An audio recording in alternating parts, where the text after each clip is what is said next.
पगडंडी है, बस अंधेरे में सब अलग लग रहा है। लेकिन तभी अचानक टॉर्च की रोशनी खुद ब खुद बंद हो गई। चारों घुप अंधेरे में खड़े थे। अंधेरे में कहीं से किसी औरत आवाज का पीछा करते करते वे जंगल के बीच एक टूटी फूटी झोपड़ी तक पहुंच गए। झोपड़ी का दरवाजा आधा टूटा था और भीतर हल्की रोशनी चमक रही थी। चारों ने एक दूसरे की ओर देखा। अजय ने कहा, शायद कोई साधु या बाबा रहते हों, उनसे मदद मांग सकते हैं। डर के बावजूद वे झोपड़ी के पास गए। दरवाजा धकेलते ही अंदर का नजारा देख सबके होश उड़ गए। अंदर जमीन पर सफेद राख का गोला बना हुआ था। उस पर तांत्रिक चिन्ह बने थे और चारों तरफ मानव खोपड़ियां रखी थी। बीच में एक काला दीपक जल रहा था जिसकी लौ नीली थी। विकास डर से कांपते हुए बोला, यह तो तांत्रिक का स्थान लगता है। तभी अचानक दीवार पर लटकाई एक खोपड़ी गिरकर जमीन पर लुढ़क गई और झोपड़ी में वही औरत की आवाज गूंज उठी, क्यों आए हो यहां? लौट जाओ, नहीं तो सब खत्म हो जाएगा।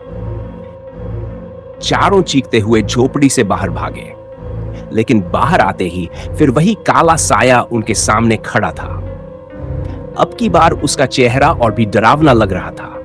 उसने अपने लंबे हाथ बढ़ाए और हवा में कुछ मंत्र जैसा बुदबुदाया।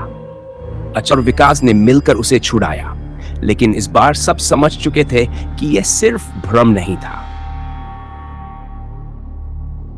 थोड़ी दूरी पर अचानक एक बूढ़ा साधु नजर आया। उसकी लंबी दाढ़ी थी, हाथ में। रोहित ने कहा, शायद यह रास्ता गांव की ओर जाता हो। लेकिन तभी उस रास्ते पर उन्हें एक और झोपड़ी दिखाई दी। उसके बाहर अजीब लाल रोशनी चमक रही थी।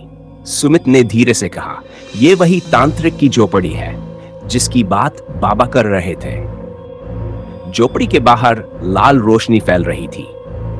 हवा भारी हो चुकी थी, जैसे सांस लेना भी मुश्किल हो। चारों दोस्त सहमे हुए थे। सुमित ने धीमी आवाज में कहा, अब या तो यहीं सब खत्म होगा या फिर हम सच जान पाएंगे। रोहित ने दृढ़ होकर कहा, भागते रहेंगे तो मर ही जाएंगे। चलो देखते हैं अंदर क्या है। चारों धीरे धीरे झोपड़ी के पास पहुंचे। दरवाजा अपने आप खुला और अंदर से धुएं की लपटें बाहर आईं। अंदर का दृश्य भयावह था। बीच में एक बड़ा सा काला चबूतरा था। उस पर मानव खोपड़ियों की माला रखी थी। दीवारों पर मंत्र लिखे थे और चारों ओर दिए जल रहे थे जिनकी लौ काली थी। अचानक झोपड़ी के बीच से वही काला साया प्रकट हुआ। इस बार वह पहले से कई गुना बड़ा और शक्तिशाली था। उसने गूंजती आवाज में कहा, तुम्हारी हिम्मत कैसे हुई यहां आने की? ये जंगल मेरा है।